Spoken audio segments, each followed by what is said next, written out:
प्रथम मंत्र में आपको अब ये 7 मंत्र बना के दिए जाते हैं। पहले 5 मंत्र देते थे नानक साहिब भी और परमेश्वर कबीर साहिब जी भी।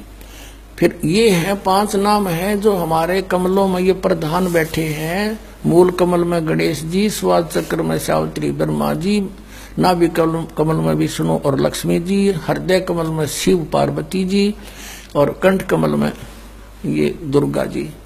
तो ये 7 नाम इसलिए देते हम कि मान लीजिए उपदेश ले लिया और ये प्रथम मंत्र एक बार मेरे मुख से भी सुन लिया मालिक की स्तुति जैसे हम देते हैं, और फिर उसकी उस सुनने के बाद साथ साथ बोल लिया और फिर भी मृत्यु हो जाती है, तब मनुष्य जीवन गारंटीड है उस व्यक्ति को, ये गारंटी देता है। और यदि उसने जाप कर लिया कुछ दिन और विश्वास ठीक रहा तो वो स्वस्थ भी होगा और इसकी इसी जीवन में आयु बढ़ती चली जाएगी, परमात्मा बढ़ाता चला जाएगा जब तक उसका मोक्ष नहीं होगा, इससे जन्म में पार कर देगा आपको।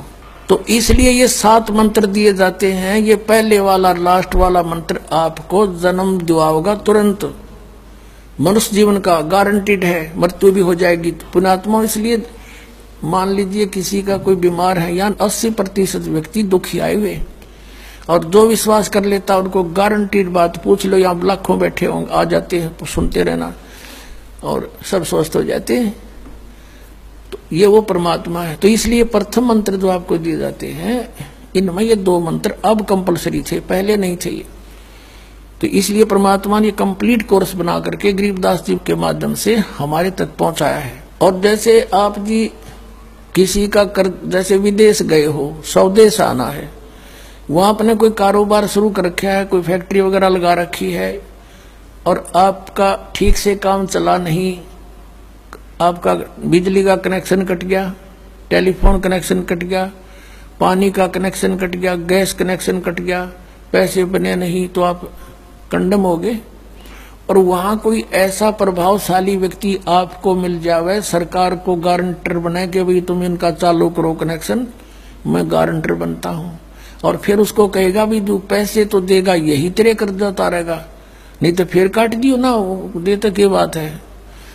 तो ऐसे ये दास आपका गारंटर बनता है और आपके सब कनेक्शन चालू करवाता है, लेकिन इनकी मजदूरी करके ये देने पड़ेंगे, तुमने कर्जा आप उतारना पड़ेगा। और परमात्मा जो है कुछ अपने कोटे से भी आपको पैसे देता, क्योंकि आप चला ही नहीं सकते अपनी फैक्ट्री को बगैर थोड़ा बहुत और सारा ना मिल रहा कहीं से, तो वो बगैर आपके वैसे सब्सिडी समझ लो ऐसे देता है।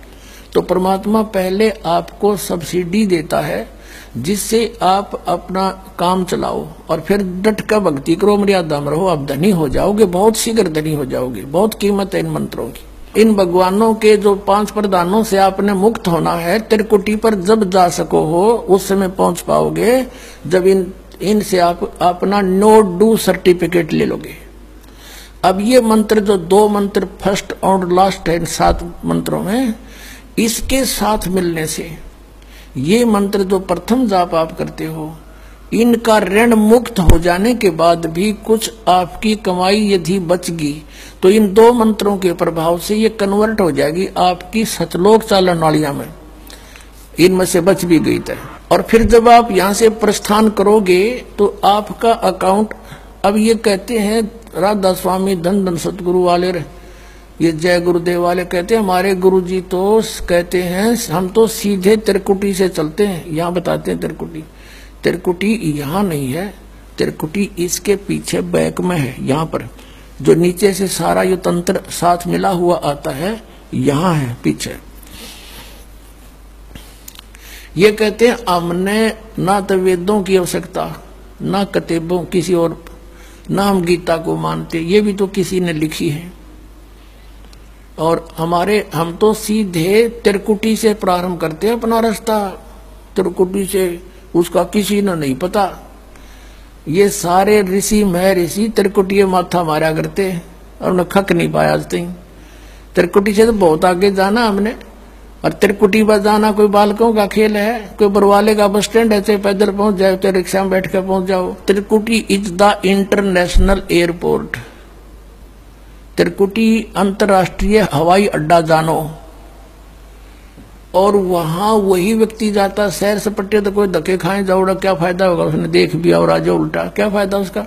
वहां पर केवल वही व्यक्ति जाता है जो पहले टारगेट बना चुका होता है, और उस जिस देश में जाना है उसका पासपोर्ट और यहाँ की सरकार से नो ड्यू सर्टिफिकेट, और तब वो उस इंटरनेशनल एयरपोर्ट पर जाकर कुछ लाभ उठा सकता है।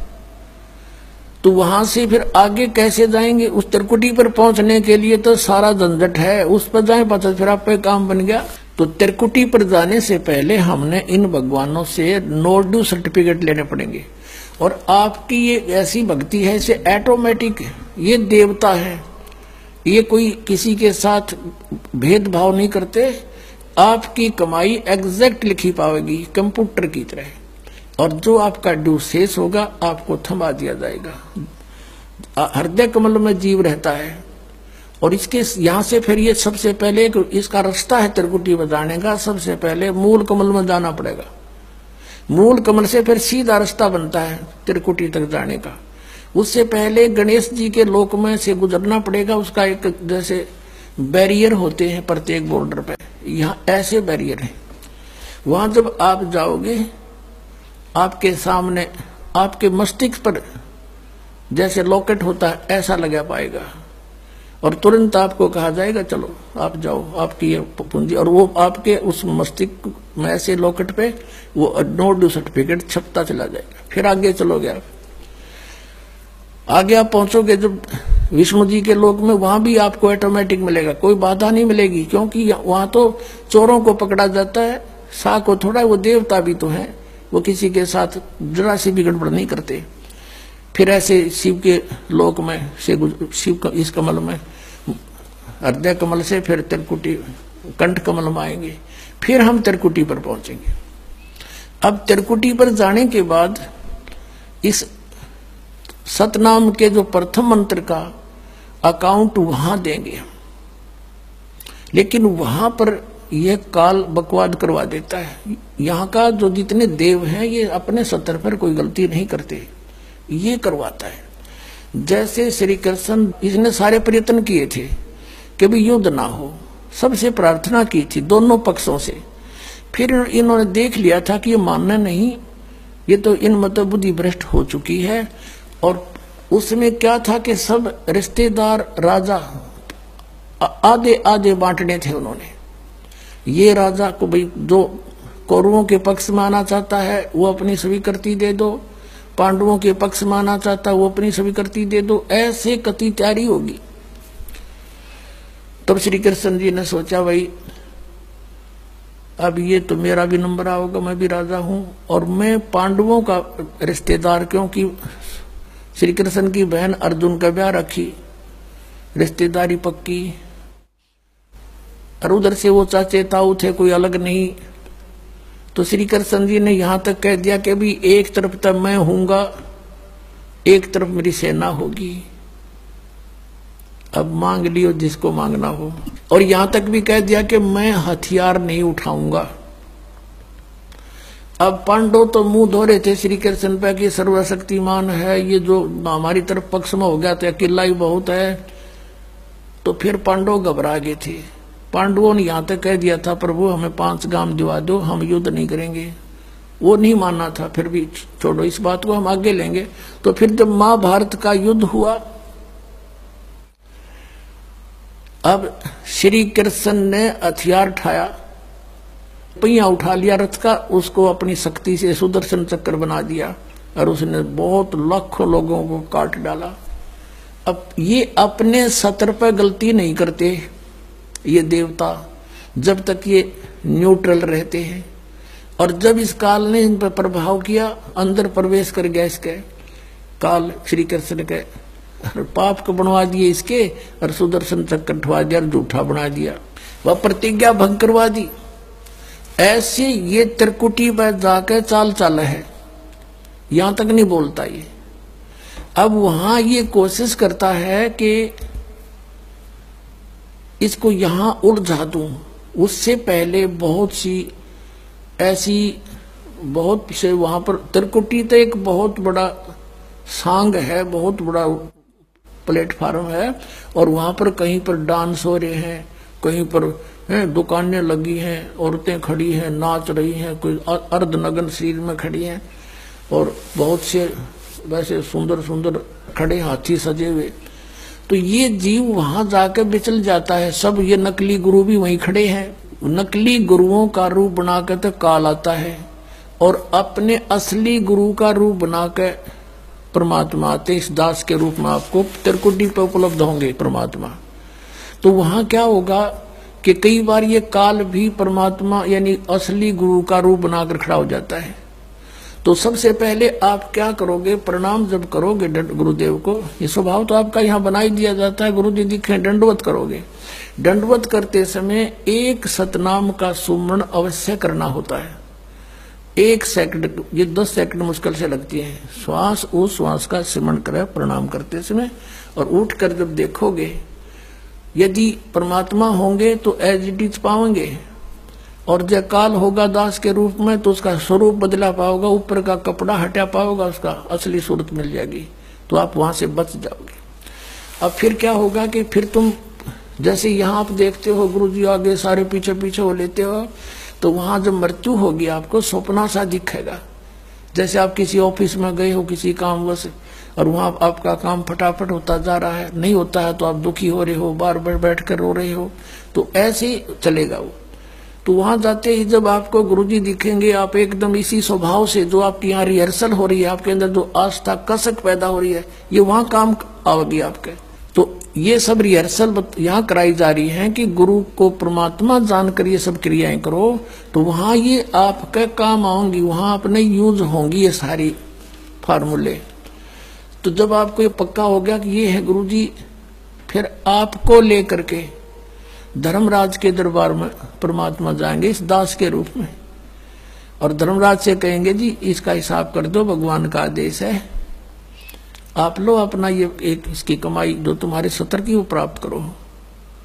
ओम नाम की कमाई और ये यज्ञों का जो बचा हुआ यहाँ प्रयोग हो गया सो हो गया यज्ञ, फिर भी बचे हुए भी आपको वहां देने पड़ेंगे कि आप अपना संभालो अपने सत्र की। जैसा कि आपके संविधान में लिखा है, ये पवित्र वेद पवित्र गीता भगवान का संविधान है, इसके विरुद्ध जो कार्य करता है वो दोषी है, चाहे जज है चाहे बिना जज है।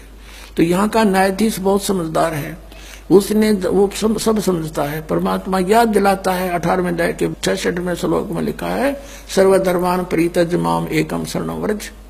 अपना अपने सत्र की जो तुम्हारी है वो अपनी लो, इसकी पूजाएं और इसको छोड़ो, आगे चलेगा ये।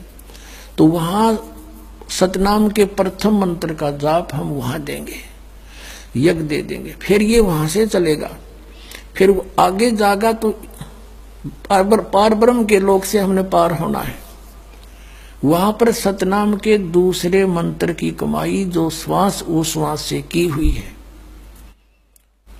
ये उसके दरबार में जाकर अक्षर पुरुष यानी परब्रह्म के लोक में जाकर के उसको देंगे, वो आगे जाने अलाउड कर देगा, उसके 7 संग ब्रह्मांडों से पार होना में सहयोग देगा, वहां से वो वहां तक जाने का उस टैक्स के बदले में। अब यहां बताया है कि जे तू पढ़ा पंडित बिन दोई अक्षर दोई नावा, और पर्णवत नानक एक लंगाए जे कर सत समावा।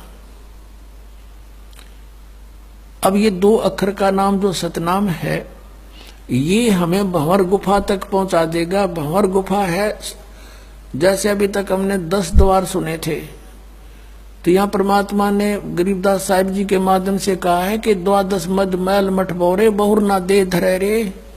वो तो 12वें द्वार को पार करके है वो मठ, वो स्थान, वो ठोड़ ठिकाना। फिर जहां जाने के बाद बहुर ना दे धरे रे, फिर दोबारा जन्म कभी नहीं होता। एक 10वां द्वार तो इस शरीर से निकलना है। ये शरीर और एक ब्रह्मांड एक है, इससे निकल गया। कई योगी देखे यहाँ से शरीर फोड़ जाते हैं, यहाँ एक काग बोलते हैं इसको, स्थान को काग।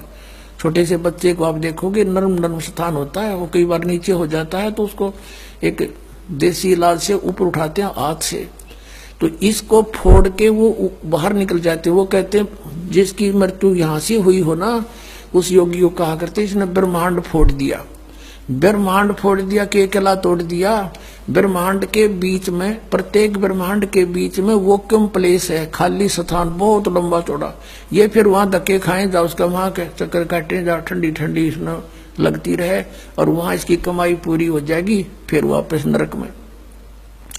और फिर 21 ब्रह्मांड का भी एक ग्रुप है, चारों तरफ से एक अंड आकार है, और 21वें ब्रह्मांड का कनेक्शन जो है उसके चारों तरफ भी फिर खाली स्थान है, और वहां से सीधा एक 11वां द्वार है, वो अक्षर पुरुष के लोक में प्रवेश होता है, 7 संघ ब्रह्मांडों का। वो 7 संघ ब्रह्मांड भी चारों तरफ से एक तरफ बंद हुए हैं, पैक हैं, और बीच में अलग अलग डिवाइड हैं, वो अलग है।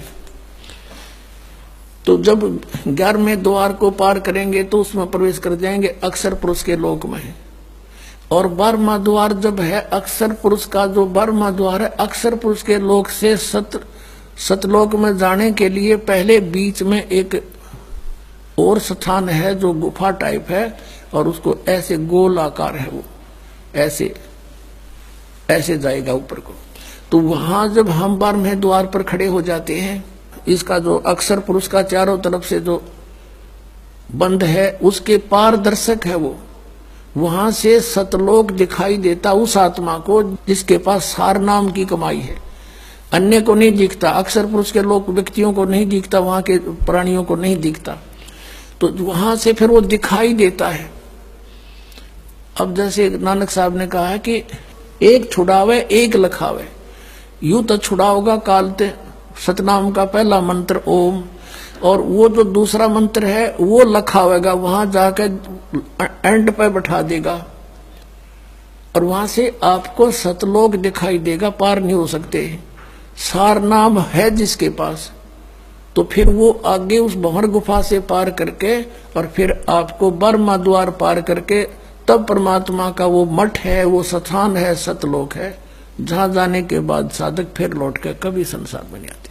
तो इस प्रकार ये अर्थ तो ये था 18वें अध्याय के 66वें श्लोक का।